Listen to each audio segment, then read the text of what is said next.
ڕاگەاندراوێک بۆ ڕایگشتی لەبارەی هێرشەکانی سەر هەرێمی کوردستان. هاونیشتمانیانی ئازیز، ئێمە وەک سەندیکا یەکێتی و ڕێکخراوەکانی کوردستان بە توندی هێرشەکانی سەر هەرێمی کوردستان بەتایبەت بە ئامانجگرتنی بارگای بارزانی ماڵی سەرۆکی هەرێمی کوردستان و هێزەکانی پێشمەرگە کە شەهید و برینداری لێکەوتەوە سەرکۆنە و شەرمەزار دەکەین. ئەم هێرش و پەلاماردانە پێشهاتی مەترسیدارن بۆ دۆخی ئارامی و سەقامگیری هەرێمی کوردستان، لە کاتێکدا هەرێمی کوردستان لەم شەڕەدا بێلایەنە و هیچ کات نەبۆتە هەڕەشە بۆ سەر هیچ لایەن و وڵاتێک.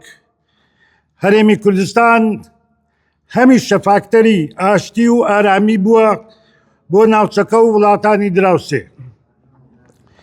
ئێمە وەک سەندیکا یەکێتی و ڕێکخراوەکانی کوردستان داوا لە حکوومەتی عێراق دەکەین چارەسەرێکی بەپەلە و جددی بدۆزێتەوە بۆ ڕێگریکردن لەم گروپە لە یاسا دەرچوانە و بە زووترین کات بە سزای یاساییان بگێنێت.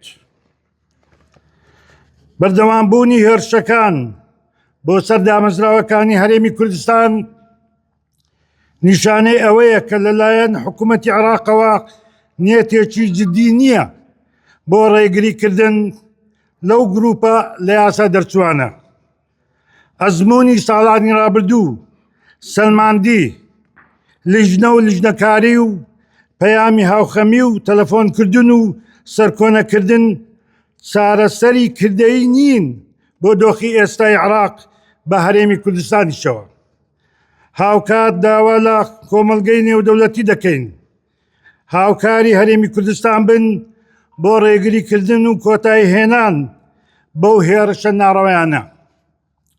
کوردستان هەمیشە پارێزرا و سەقامگیر بێت.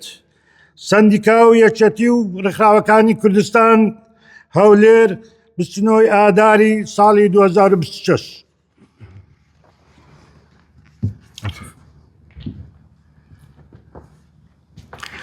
بسم الله الرحمن الرحيم. بيان إلى الرأي العام من قبل الاتحادات والنقابات والمنظمات المهنية والجماهيرية في إقليم كردستان.